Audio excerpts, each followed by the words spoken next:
예수님께서 우리 죄를 위해서 기꺼이 희생 제물이 되어 주셨죠. 그래서 이제 저와 여러분이 예수님의 희생으로 인해서 사망으로부터 자유하게 되었습니다. 이것이 기독교 신앙입니다. 그러나 그럼에도 불구하고 우리는 여전히 예수님의 그 보혈의 은혜에 대한 기쁨과 감격을 점점 잃어가고 있죠.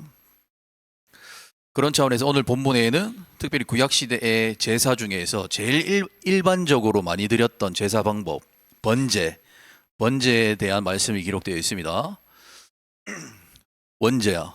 번제 아니? 자, 번제에 관한 이 번제는 짐승을 잡아서 가죽을 제외한 모든 살을 전부 불에 태워요. 그래서 그 연기를 하늘로 올리는 제사예요. 연기의 제사예요.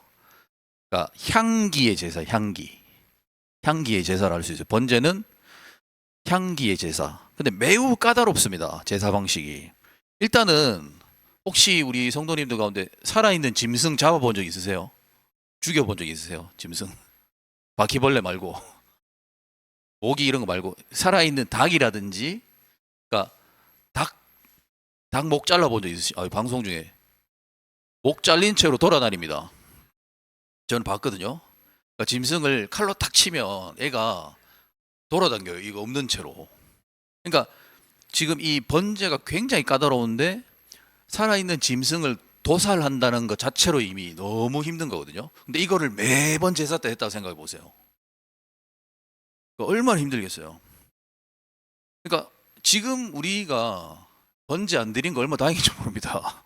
지금 이 시대에도 만약 번제 드려야 돼. 우리 모여서 먼저 짐승 잡고 온몸에 피 묻히고 집에 갈 때 피 묻은 채로 나가야 돼요. 그럼 사람들이 막 물어보죠. 뭐예요? 이렇게 물어보. 예배 드렸습니다. 이렇게 한단 말이죠. 근데 그거 아닌 게 얼마나 감사해요. 먼저 이 짐승의 주인은 성막 외부의 마당으로 짐승을 데리고 와요. 그리고 짐승 머리에 손을 얹고 자기 죄를 다 옮깁니다. 이번 주에 지었던 죄를 다 옮겨요. 짐승의 머리에. 모든 부정한 질병 다 옮깁니다. 그리고 성막 제단 북쪽으로 가요. 북쪽으로 가서 짐승을 죽입니다. 이때 제사장들이 대신 잡아주기도 했지만 대부분은 그 주인이 잡아야 돼요.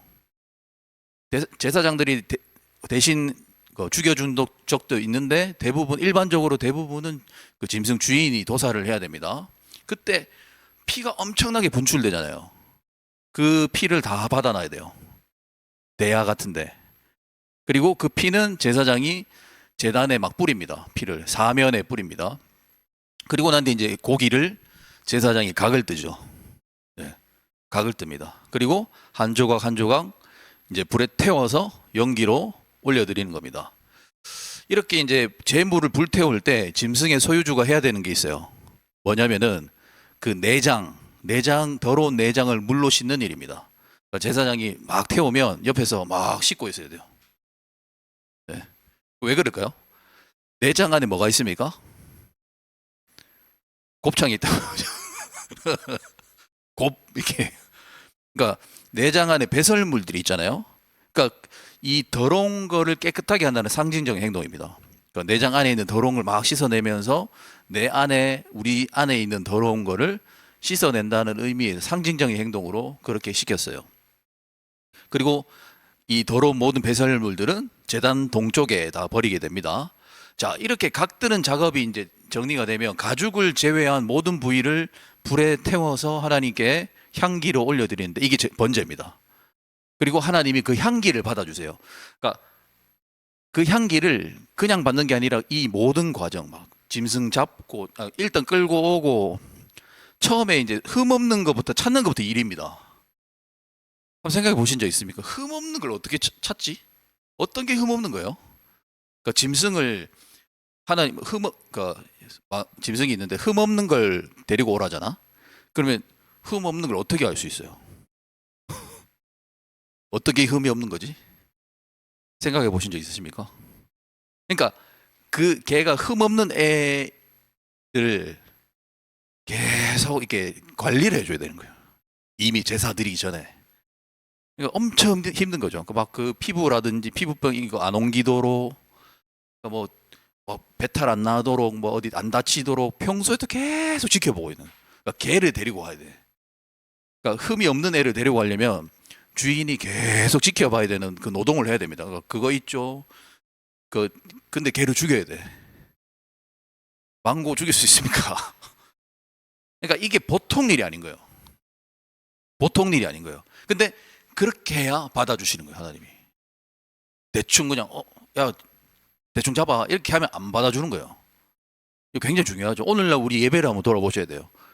예배까지 올 때 굉장히 힘든 에너지 소모가 있습니다. 그러니까 여기서 말하는 제가 말씀을 준비하면서 제가 오늘날 이 시대 때 우리가 어떤 게 그때 당시에 사람들이 에너지 소모했던 거로 할 수 있을까 싶을 때 한 주간에 우리 성도님들을 막 진짜 낙심하게 만들고 막 수없이 많은 일들이 있잖아요. 거기 엄청난 많은 에너지가 소모됩니다.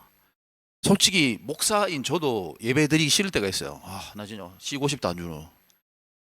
태국 가가지고 마트나 갔으면 좋겠다. 이런 생각 할 때 있거든요. 근데 이거를 전부 이겨내고 나와서 드리면 그게 하나님 받으신다. 그거래. 이게 예배의 비밀이에요. 그냥 좋은 옷 입고 이게 아니라 그 얘기했잖아요. 내가 애주중지하는 흠 없는 애를 내가 잘 키워가지고 얘를 죽여야 되고 얘 피를 온데 뿌려야 되고 이 얼마나 마음이 막 공황장애 안 오겠어요. 막 우울증이 오기도 하고 이런가 그런 모든 상태에서 가을 뜨고 배설물을 씻겨내고 그런 걸 다 지나서 불에 태워서 마지막에 딱 올려드렸을 때 그걸 다 받으신다고. 근데 오늘날 우리 예배 얼마나 편안하게 드려요. 근데 이 시대 때 그런 거예요. 제가 봤을 때는 우리 성도님들 참 그러니까 말할 수 없는 그 절망, 뭐 고민 이런 거 많잖아요. 그런 것들을 전부 이겨내고 이 주일날 딱 이 자리에 오는 게 바로 이거인 거예요. 그럼 이 예배는 하나님 받으신 예배이시. 왜?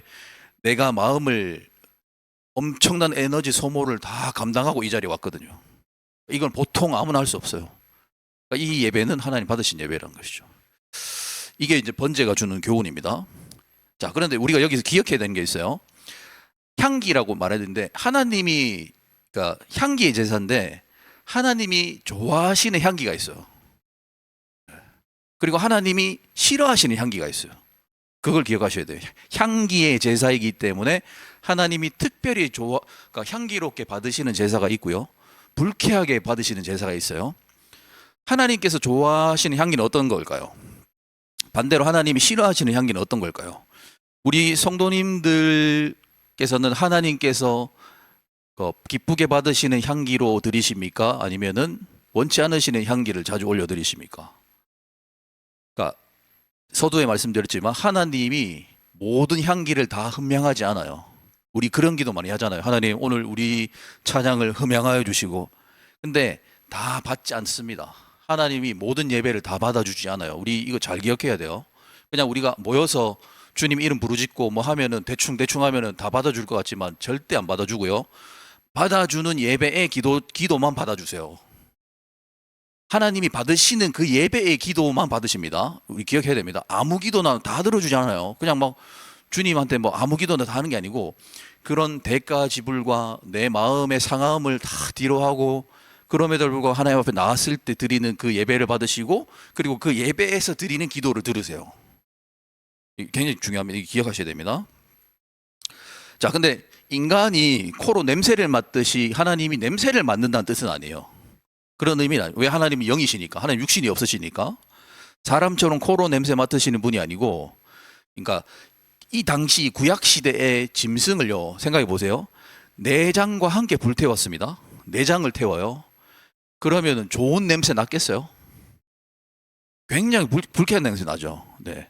배설물을 아무리 씻는다 할지라도 지금처럼 막 세척 이걸 잘할 수 있는 것도 아니고 물이 귀한데 얼마나 그 배설물들과 함께 타는 냄새가 얼마나 역한 냄새가 났겠어요.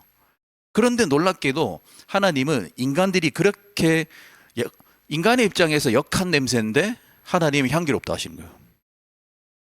그러니까 이게 어떤 의미인지 아시겠죠? 사람들이 볼 때 이렇게 표현해야 돼. 이게 정확하게 표현하면 조금 역하게 보이는 우리의 신앙이 있을 수 있어요. 야, 뭐 그렇게까지 하냐, 신앙생활을. 언제야, 뭐 신앙생활 편하게 해. 그렇게 말할 수 있잖아요. 아, 무슨 예수 믿는데 무슨 그렇게 뭐 광신도처럼 그렇게 믿냐. 이게 역해 보이는 거거든요. 근데 사람의 눈에는 역한데 하나님이 보실 때는 향기롭다고.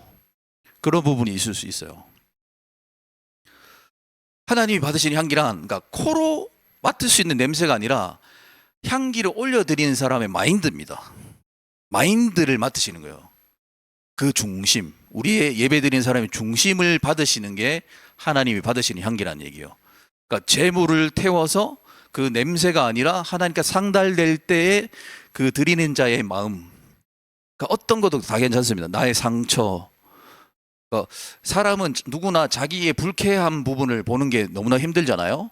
그런 것들을 기도로 올려드리고 하는 그것을 기뻐하신다는 것이죠. 드리는 자가 진정으로 태워 올려드리냐, 아니면은 형식적으로 그냥 매주 드리는 예배, 네, 그렇게 하는 거냐. 근데 이거는 그 박진영이 굉장히 좋은 이야기를 하나 하던데, 언제나 비교할 때는 자기 자신과 하래요. 어제의 나와 다른 사람과 하지 말랍니다. 원재하고 창민이를 비교하면 안 되고요. 비교할 거면 어제의 원재와 오늘의 원재를 비교하래요. 그러면 무조건 발전한 나를 발견할 수 있다는 거죠. 굉장히 좋은 얘기인 것 같아요. 물론 박진영이 이단이지만 그 얘기는 좋은 것 같아요. 비교할 때는 타인과 하는 게 아니에요.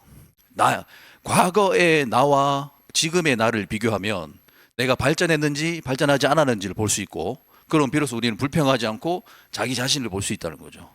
그러니까 예배 드릴 때도 어떤 누구의 예배는 뭐 대형교회 예배는 형식적이야 이렇게 말할 필요 없고, 우리 교회만 진짜 예배야 이렇게 말할 필요 없고, 우리 지난주의 예배와 오늘 우리 교회 예배를 비교하면 된 거예요. 그 비교를 통해서 더 발전하면 더 좋은 것이고, 그러니까 하나님께서 기뻐하시는 그렇게 예배를 그렇게 만들어가는 겁니다. 자, 하나님이 받으실 때 합당치 않으면 안 받으시는 게 있어요. 그러나 아무리 짐승이, 그러니까 볼품이 없어도 저는 그렇게 봐요.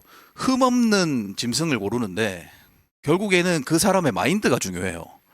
아무리 짐승이 흠이 없고 깔끔하고 이쁘고, 강아지도 저기 아시죠? 그 애견 거기 가보면 명품 이렇게 적혀 있는 애들이 있어요. 걔들은 500만 원씩 합니다. 네, 저희 망고는 아니고요. 자, 근데 이제 그게 있는데, 하나님 보실 때 그 재물 자체가 깨끗한 게 아니라요. 그 드리는 사람의 중심이 하나님께 드려져야 그 받으시는 거거든요. 그걸 기쁘게 흥망해 주십니다. 성경에 보면 수많은 사람들이요, 하나님께 향기로운 제사를 드리려고 노력을 했어요. 대표적으로 누가 있습니까? 가인과 아벨의 이야기 있는데, 가인이 드린 제사는 하나님이 받지 않으십니다. 가인이 준비를 잘 못해서 안 받았을까요? 아닙니다. 더 잘 준비했을 수도 있어요. 완벽한 세팅과 프로그램과 에어컨 잘 나오는 데서 이렇게 다 진짜 형식적으로 눈으로 봤을 때는 정말 완벽한 예배를 준비했을 수도 있어요. 근데 안 받았어요. 왜 안 받았죠? 그 마음을 중심이 잘못됐기 때문에 안 받은 겁니다. 반대로 아벨의 제사는 하나님이 기쁘게 받으셨어요. 왜일까요? 아벨의 중심이 하나님 마음에 들었던 겁니다. 그게 중요한 거라니까요. 그 마음이 하나님을 온전히 의지하는 마음에서 드리는 예배였기 때문에 하나님이 기쁘게 받아주신 거예요. 그러니까 중요한 것은 제사 자체가 아니라, 지금 이 예배 자체가 아니라 드리는 우리 성도님들의 예배를 드리시는 마인드입니다. 마인드. 편하게 드리셔도 돼요. 이렇게 프리하게 하셔도 되는데, 마음만큼은 하나님 앞에 조금 집중하기 위해서 힘을 쓰셔야 되는 것이죠. 한번 생각해 보십시오. 네. 이게 굉장히 어렵습니다. 아까 우리 처음에 말씀드렸다시피 짐승을 잡고, 그러니까 이런 에너지 소모가 있는 예배인가, 내가 드리는 예배는 한 주간에 이 험난한 한 주를 그럼에도 불구하고 내가 정말 주님 앞에 나왔습니다. 내가 이렇게 힘들었는데 주님 앞에 나왔습니다. 주님 제 마음 아시죠? 이런 예배인지. 그렇다고 일부러 막 그렇게 자기를 자학할 필요는 없어요. 이게 그게 아니고, 제가 어떤 말인지 알겠죠? 주님 앞에 나올 때, 그러니까 정말 그거를 다 헤쳐내고, 우리 뭐 이렇게 풀숲을 헤쳐나가서 주님 앞에 나오는 그런 심정으로 주님 앞에 나오시는 그분을 하나님 너무 기뻐하십니다. 네. 그 사람의 마음을 하나님 분명히 위로해 주십니다. 네. 자, 얼마나 번거롭고 귀찮고 좀 쉬고 싶고 그렇게 하실 수 있을까요? 그러나 하나님을 예배하는 것만큼은 놓치지 않는 거예요. 거기에 모든 힘을 쏟고 그렇게 드리는 예배를 하나님 받으시고요. 그 예배를 통해서 놀라운 하나님께서 은혜를 내려주시는 것입니다. 이 말씀 기억하십시오. 우리의 예배는 굉장히 소중합니다. 그러니까 저는 이제 어릴 때 목사님들이 예배 강요를 하는데 왜 중요한지는 안 가르쳐 주셨어요. 이런 건 저 한 번도 안 가르쳐 주신 적이 없어요. 그냥 뭐 하여튼 정성스럽게 드려야 된다 뭐 이렇게 하는데 우리의 한 번 한 번의 예배가 굉장히 중요하더라고요. 사람 숫자 중요하지 않습니다. 많이 모이면 좋죠. 저도 많이 모인 데 가서 설교하면 더 잘할 수 있어요. 근데 진짜 설교해보면 적게 모인 데가 더 힘들어요. 많이 모이면 오히려 쉽습니다. 근데 이 한 번에 정말 최선을 다해서 나름대로의 그 모든 에너지를 짜서 드리는 이런 한 번 한 번의 예배가 하나님 기뻐하신 예배예요. 이런 예배가 쌓이고 쌓여서 뭐 우리의 소원이 성취된다 그런 게 아니고 이 취지를 아시겠죠? 그러니까 우리가 이 땅을 살아가면서 얼마나 우리를 흔드는 일들이 많아요. 그 인생 가운데에서 굳건한 어떤 마음을 다 소유하면서 살아갈 수 있는 그런 인생이 되게끔 하나님이 하실 것입니다. 우리 사랑하는 성도님들 한 주간 이번 주보다 더 더운 일주일이 된다라고 지금 뉴스에 나오는데 그리고 뭐 원근각차에서 전부 다 뭐 안 좋은 소식들 많지만 그러나 흔들리지 마시고 인내하시고 끝까지 기다리시면서 승리를 경험하시는 저와 여러분이 되시기를 축복합니다. 아멘. 제가 한번 기도하겠습니다. 하나님 감사합니다. 하나님 저희들의 이 발걸음이 주님 제가 말은 하지 못하고 표현은 하지 못하지만 쉽지 않았습니다.